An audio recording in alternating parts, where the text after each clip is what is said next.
This episode is brought to you by our patrons. Thank you so much for being a patron. And if you're not one and you'd like to become a patron, just jump on over to patreon.com/LunchTimeTechTalk. Now, on with our show. Chad. What's up, dude? Well, you know, I'm back at home today doing the works. I know. I don't like it. I wanted to be in the office, but I was told that I couldn't, and that's okay. So they've got rules. I'm going to follow them. Yeah. So, this weekend we had a little adventure. We did. Yeah. Went out to the old Two Rivers, the local bike park that we talk about quite a bit, and did some filming for my next video of the Bluff Line. Did a ton of filming. Yeah, it's the sketchiest trail of all the trails at Two Rivers, and makes for some exciting times, but also can be quite intimidating and challenging. Yes.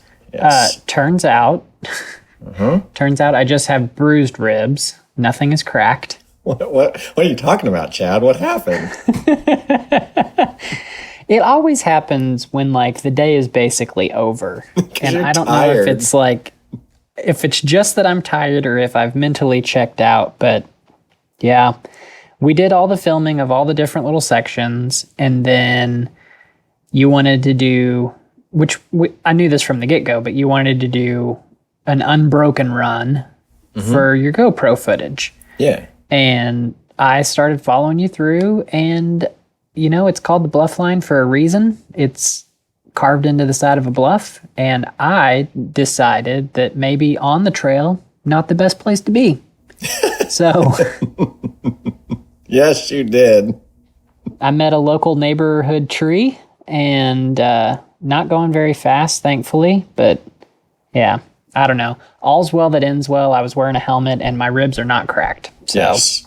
Well, I finished and realized that, hey, it's been a while since I've seen Chad. I should probably go back.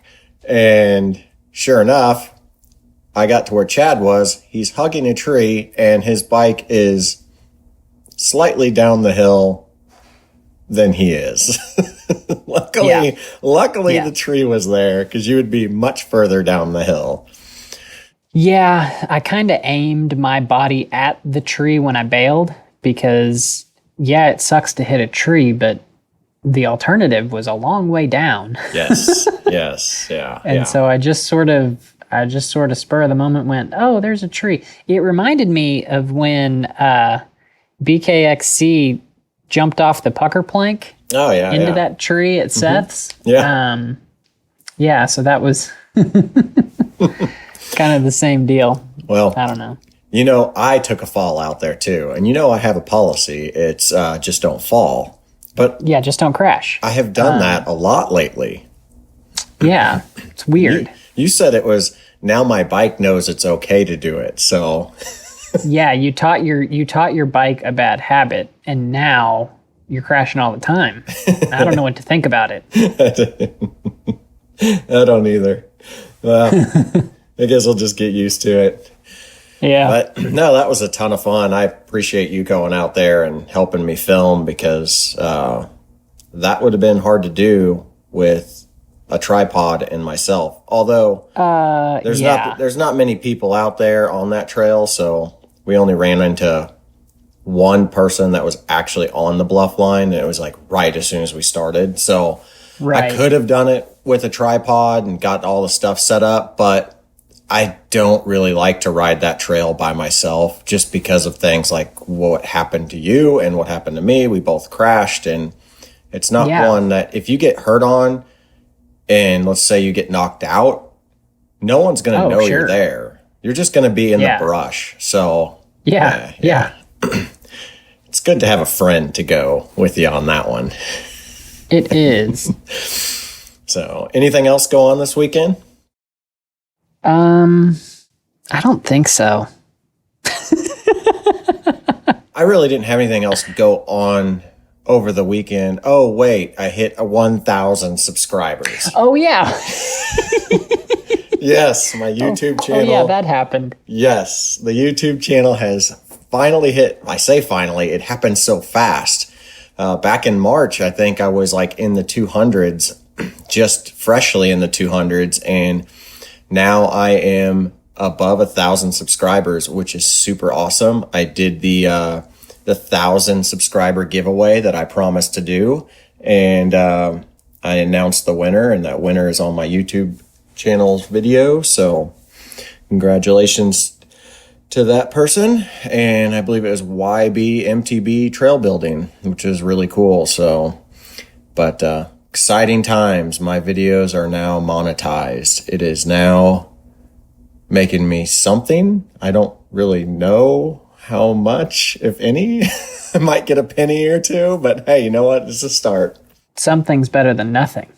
Hey, you know, I'm excited to see exactly how much income it'll actually bring in. Is it $10 a month? Is it $3 a month? Is it 50? I don't know. It's not going to be substantial right now, but if I just keep going with my channel, everybody says consistency, consistency, consistency. Just keep putting out videos. And yeah. I have been almost religious about it this year, and it's showing its effects. Yeah. To be consistent. There are days that are definitely like, why don't these videos get as many views? But the more and more I do it, the more my videos are getting views that I was like, wow, this is impressive. You know, I got this many views in a week, and I'm getting them in like a day now. And so it's just a slow process, and it's awesome to see it grow. And it's crazy that there's 1,000 people that have subscribed to my channel. I would freak out if I was on stage with 1,000 people. You know what's crazy? What's that? Technically, you're a professional YouTuber now. I am officially in the YouTube partner program. So yeah. Taxes just got more complicated. Yeah, I know. I gotta get all that jazz figured out. Well, I think there's like some type of like, isn't it like $600 or something? Like anything above that, or I don't know. I don't know. I'm not a tax person, so gotta make money to be taxed on it. So we'll see what happens. That is true. That is true. But yeah, so this episode, I just wanted to kind of go over some of the things that are one other thing that's being predicted that's going to be announced at WWDC. It'll be awesome if it is announced, and I'll get into what it is whenever we get past the music. What did you want to talk about? Apple Keychain again. Oh, fun. Yeah. Okay. Anything else? Okay. All right. Well, I say we start talking about it.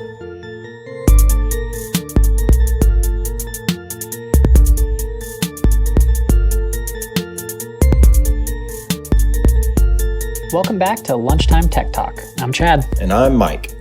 Did you want to talk about the keychain first, or do you want me to talk about my stuff? Okay, go for it. Yeah, because it's super short. So it's been, 5 or 6 weeks now that you first mentioned the Apple Keychain. Mm-hmm. And like I started dipping my toe in the water with like letting it remember stuff. And over the weekend, or over the past like half a week, I signed up for 2 different things. And when I was registering, like I typed in a username, and then it popped up this thing that said strong password ? And it was like, 15 or 16 characters, and it's, just random letters and random numbers and random bits of punctuation and all kinds of stuff. And I said, sure, give me this crazy strong password.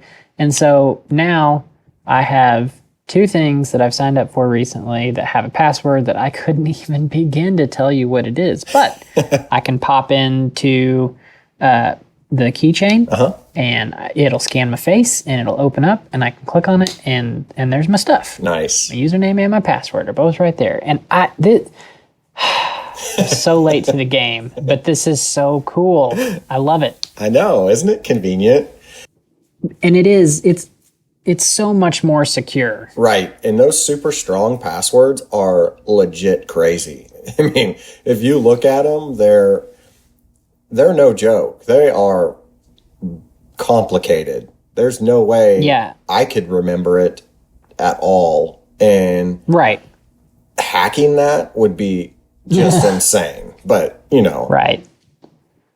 And so just this morning, like I went to log on through the computer into something one of the two that I had set up. And I was like, oh crap, I don't know the password for this, but I popped out there and I typed it in and it was so easy. Nice. So easy. Yeah. So wouldn't it be cool if in fact they do come out with like a nice user interface for viewing your passwords instead of having to go into like the settings or ask Siri what your password is. It would be awesome to be able to have a really cool app developed by Apple to be able to view all those super easily. Yeah.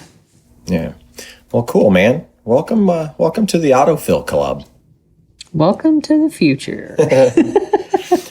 Well, my deal is in WWDC, they are supposedly, according to 9to5Mac and Bloomberg, they're supposed to announce, this is crazy because people were predicting that this would be a year, maybe even 2 years off, but they're predicting that they're going to announce the first ARM chip for Macs. And you ask me, Mike, what's an ARM chip? Well, that's the chip that's in your phone, in your iPad, all that stuff. Those are chips that Apple specifically makes, like the A12 and the A13 and the A12X.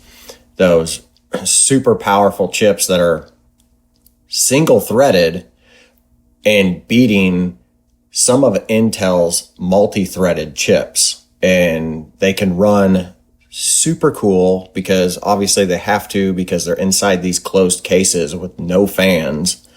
And they run super efficient with battery because we get all day battery life for the most part with our phones and our iPads. But people were not thinking that this was going to come out for quite a while, but there has been heavy rumors that Apple is going to announce this at WWDC, which could be crazy. This could only people who are really freaking out about this a lot are people who do understand chips and Apple fanboys. But with that being said, this could potentially be the next like huge jump in like computer technology.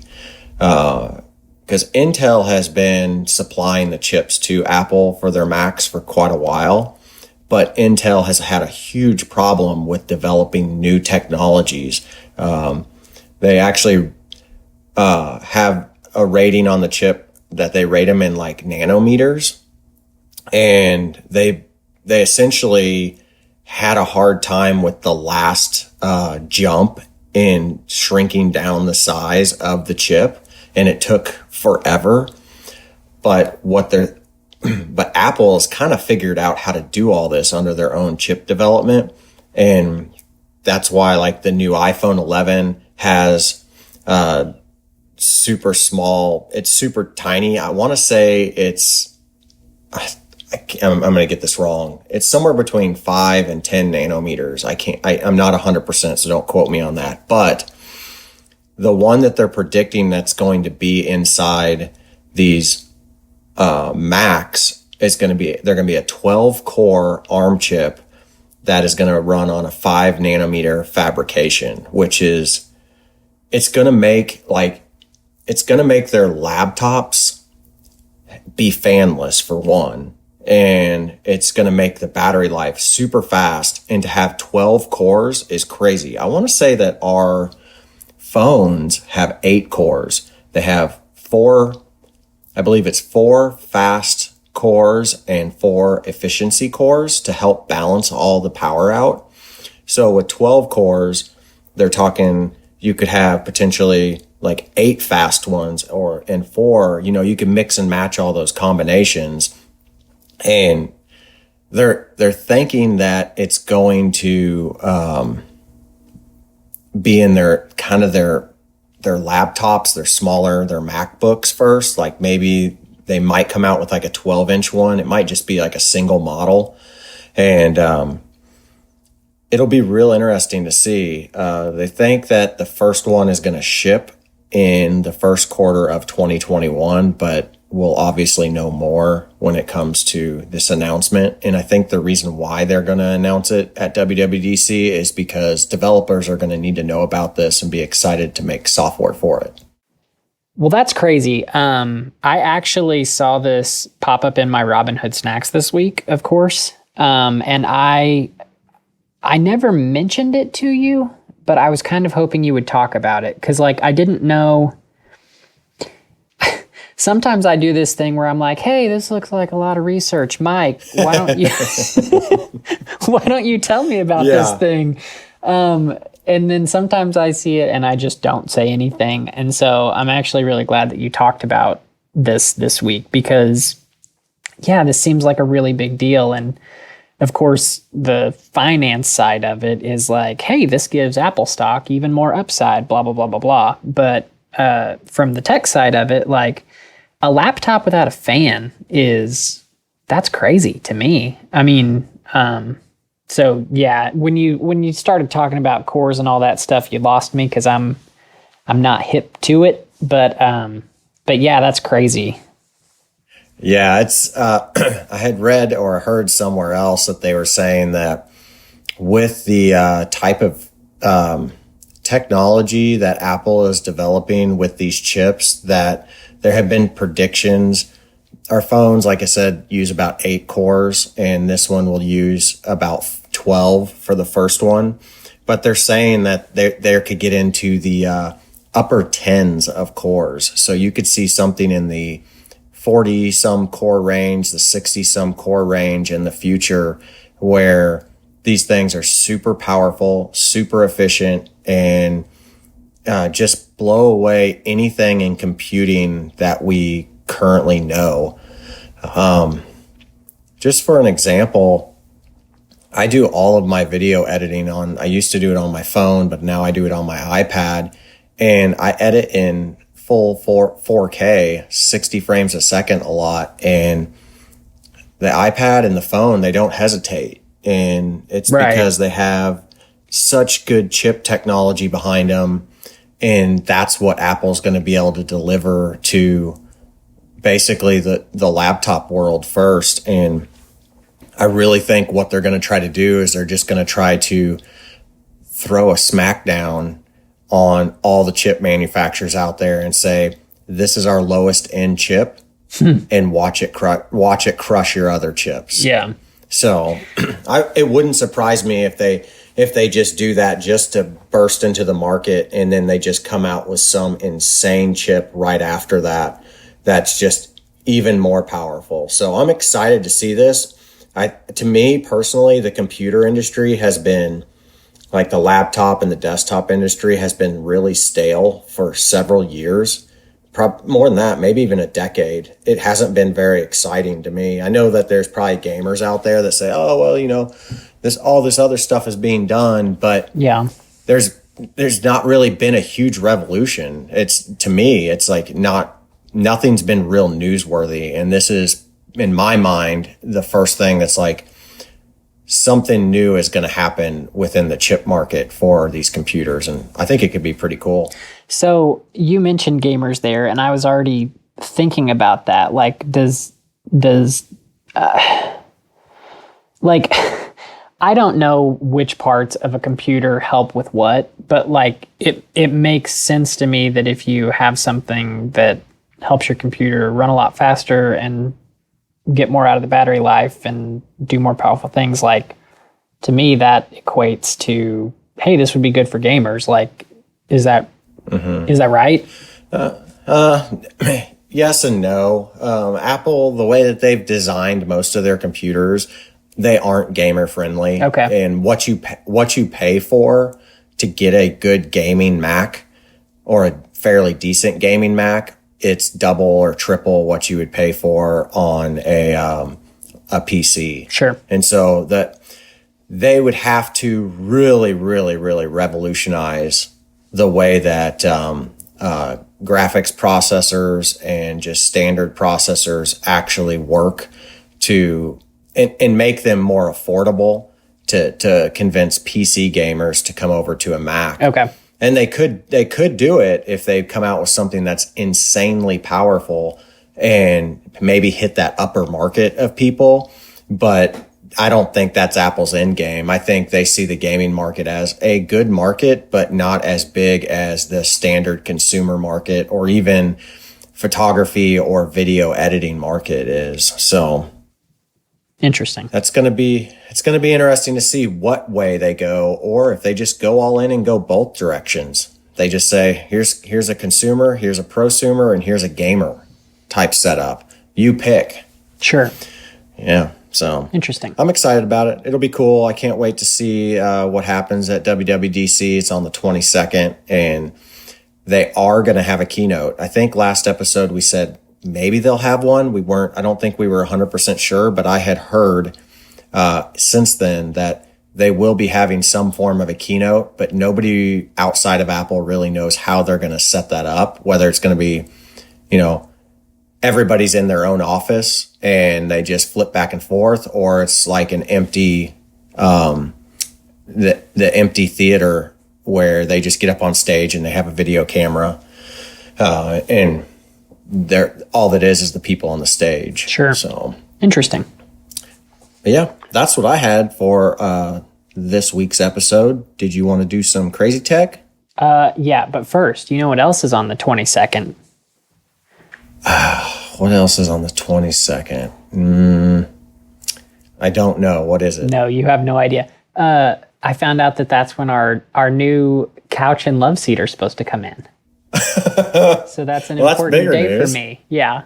It is. We have been congratulations. Yeah, the four on of your us. new delivery. The four of us have been sitting on a single couch, and it's couches are smaller than they used to be for some reason.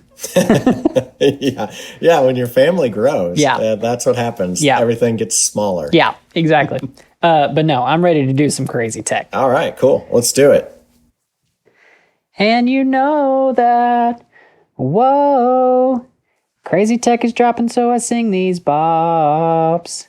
Whoa, we talk about things that are so crazy. Nice. Yeah. And that was? Amber by 311. Oh, 311. Yeah, I'm gonna have to go out and listen to that one, because I'm pretty sure I probably heard it, because 311. It sounded a little familiar. Yeah, 311 was a pretty big band back in, I believe, my high school days. So, yeah, I think that one will ring some bells for you. Yeah, I'll have to check it out. Well, did you want to go first, or do you want me to go? Sure, I'll go first. Okay. I'm going first to everything today. So we know all about Tesla, right? Yeah. The car company, which is named after Nikola Tesla, which, huge competitions with Edison and blah, blah, blah, blah, blah. Anyway, there's a new electric truck startup named Nikola. Which I think is funny, because okay, now we've got both ends, so that's done. But they went public the first of this month, not like on June 1st, but the first week of this month. And as soon as they went public, they had a larger market cap than Ford Motor Company. What? The heck? Yeah, so they're focusing on trucking, like semi-trucks. Okay. They already have $10 billion in pre-orders from commercial clients, and one of those is Anheuser-Busch InBev, which, local Missouri company. Yeah. but they expect to begin generating revenue next year with deliveries of battery-powered semi-trucks for shorter haul deliveries. And eventually, they said they want to stick their nose in the pickup game and give the F-150 a run for their money. Very cool. I'm all about that, man. So, yeah, but they're targeting like Amazon and UPS and that sort of market space. Yeah. But yeah, so Nikola out here shaking things up. Very cool. Yeah, that's so are they actually is it actually like Tesla's semi-truck, or is it a separate company completely? Like not It's Elon completely Musk? separate. Yeah. Okay. They just stole the first half of the name that they're both named after. Gotcha. Yeah. That's cool. I think it'd be neat to see. I think it'd be neat to see semis go over to it, but I am selfishly excited about pickup trucks being electric.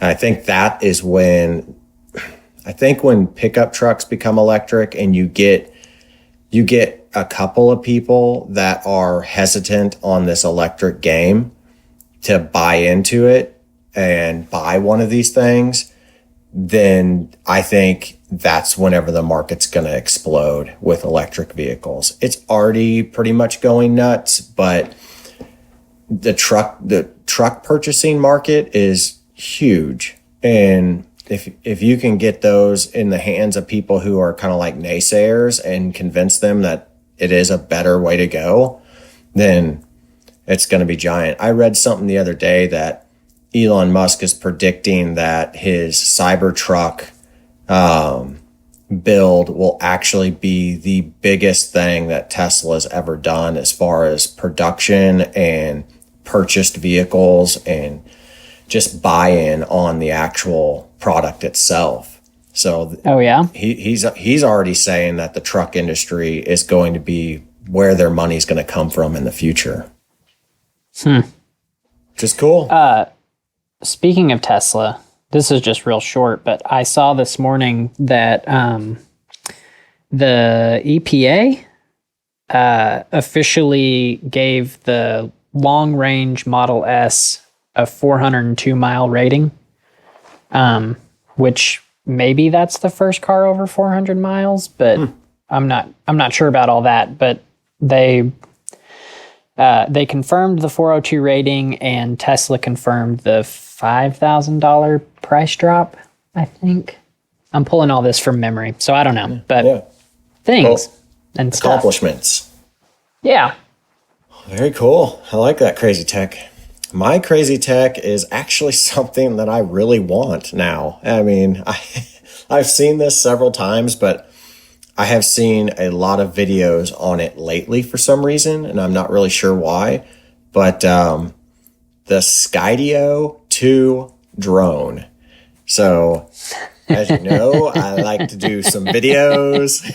And this thing is wild. Have you ever seen this one?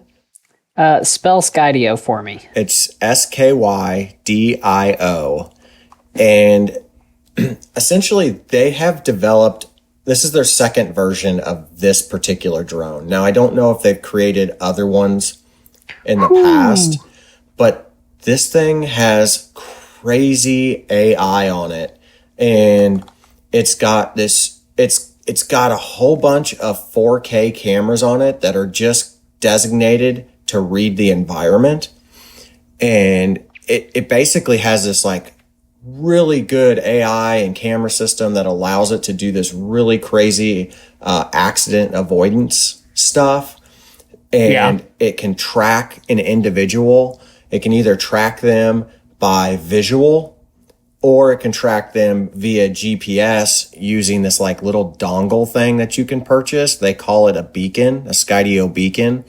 And it's essentially like a little handheld remote control that you can, change the settings while the drone is flying and make it do different things and make it follow you. So the benefit of not just having a visual drone, but also having a GPS locked on drone is, say you're going down a mountain bike trail and it's wide open. Well, the drone can follow you and see you, but say you go into a real dense section of the trees and then all of a sudden the drone loses you visually, but it knows, because based off of what it can see, that above it is an opening and it could get out of there and it could try to find you again. Well, without GPS lock on, with just visual lock on, it wouldn't know what to do. It would just stay in that spot till you came back for it.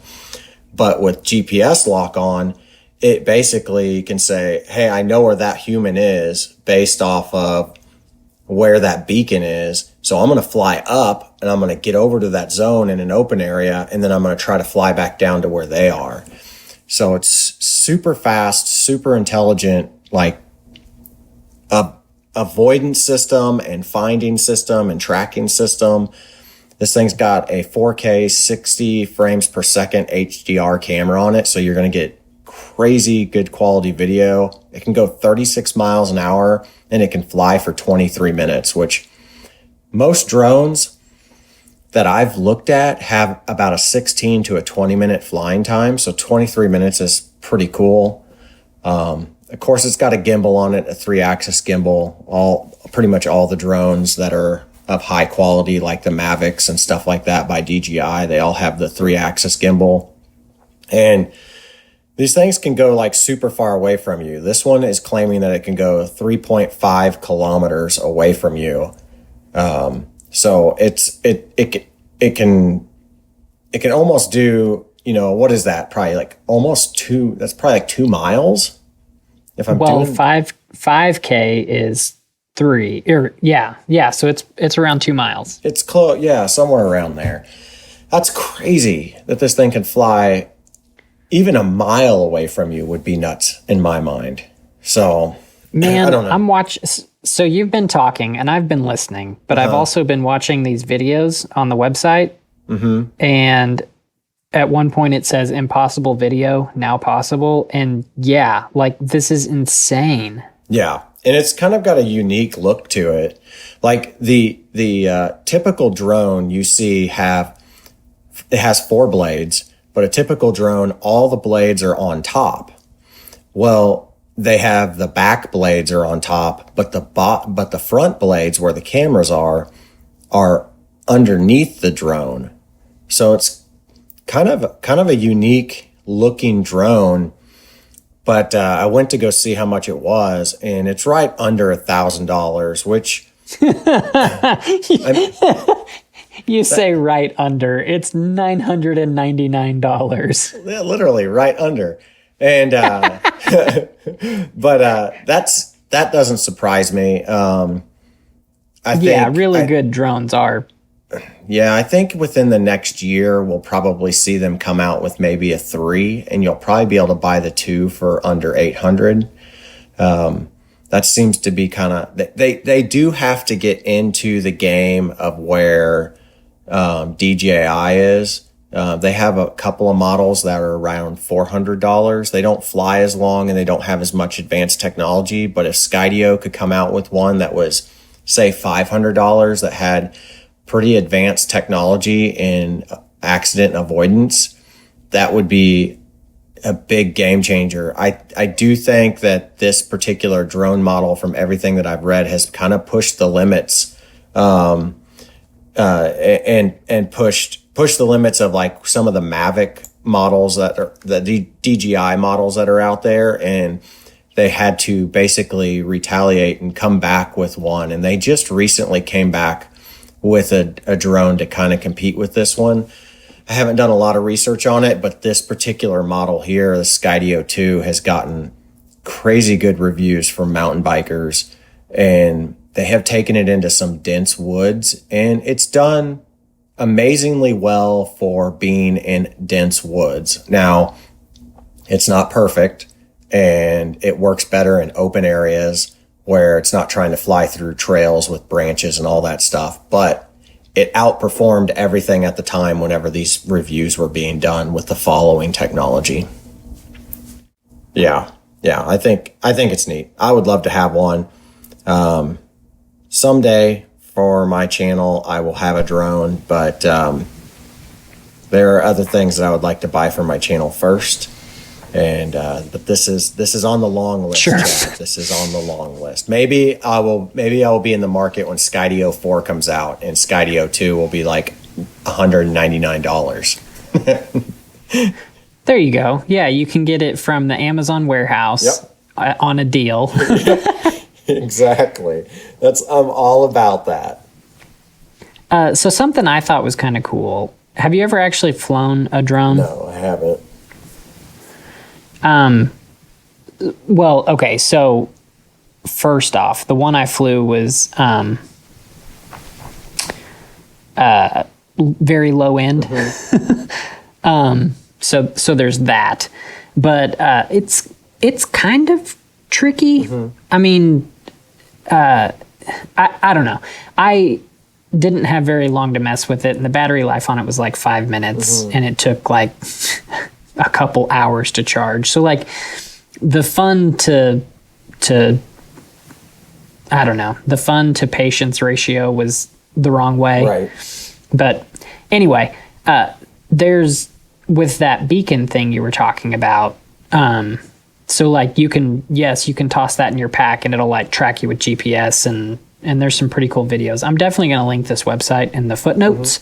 But also there's like a mode that you can put the drone in, and there's a video of the guy and he's just holding the beacon out in front of him and like pointing to a spot in the sky, and the drone flies there. Yeah.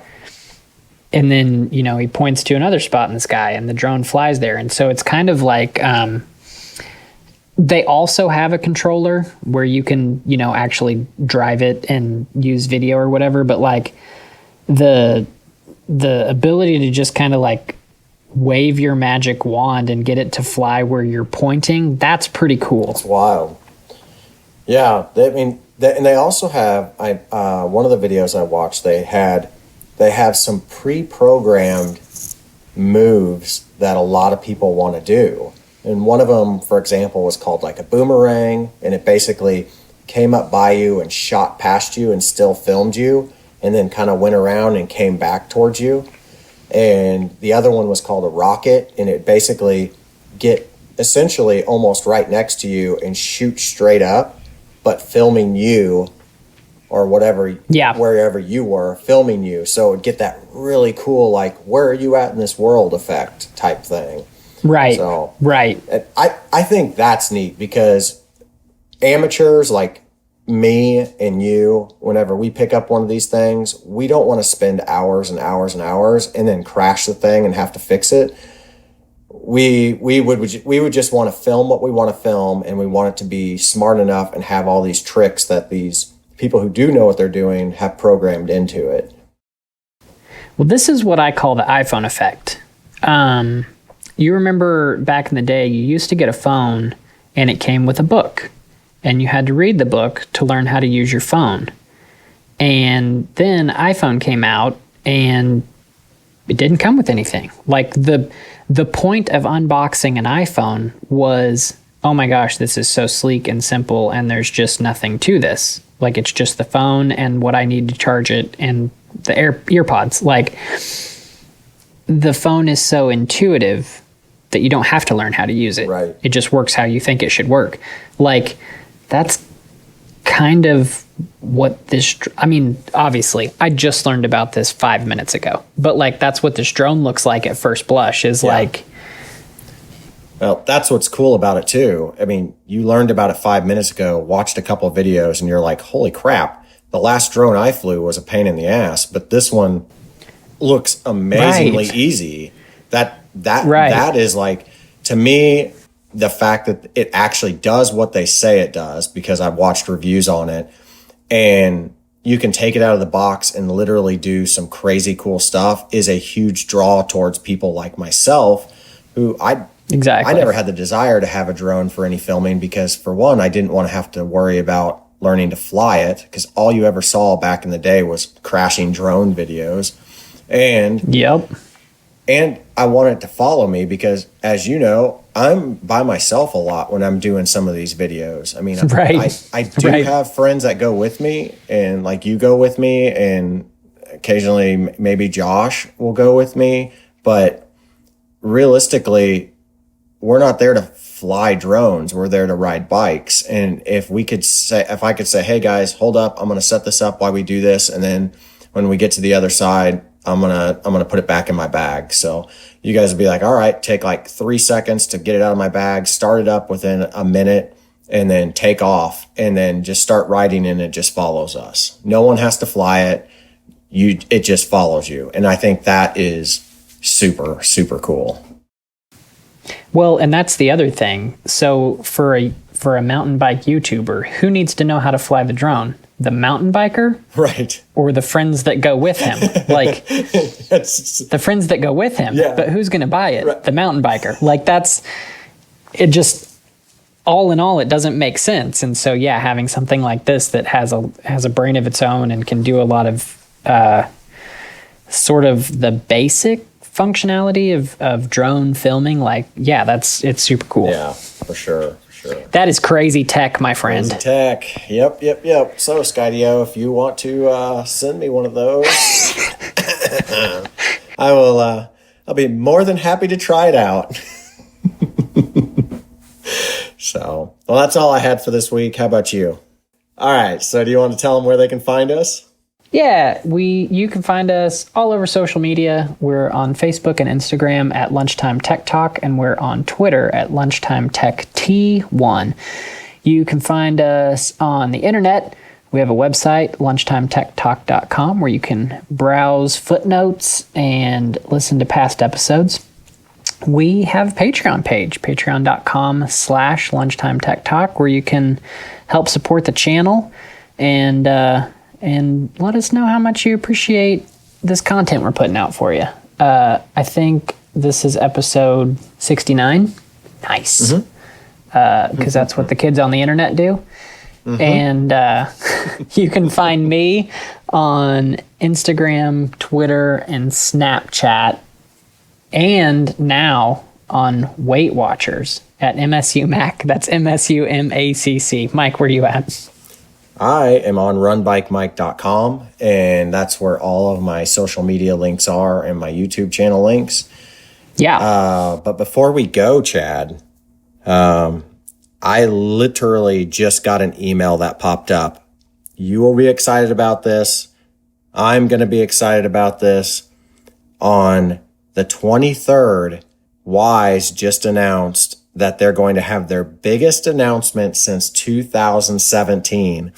And the image looks to be like a camera. And I bet you it's like an outdoor camera and maybe some other stuff. So I think on the 23rd, we'll be able to see what they're going to announce.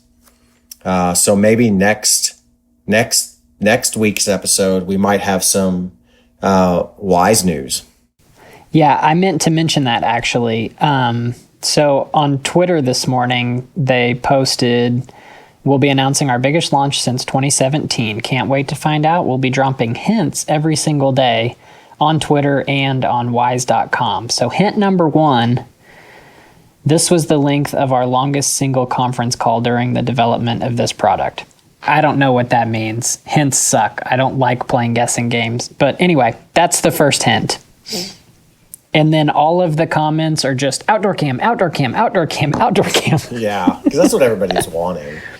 Yeah. So we will probably, if that's the case, that's next Tuesday at 9. So maybe we can delay recording this until then. I think we should. That way we can kind of get that information out on the 25th of next week. So that's exciting. Yeah, so we'll have WWDC and a Wyze reveal. Oh my God, that's going to be a lot. It's a big week. we might have 2 weeks of WWDC and Wyze talk going on. So at least we're in the car next week. Yes, for sure. For sure. So, all right, man. Well, that's all we've got for this week. And I guess we will talk to you guys next week. See you then. Bye. Bye.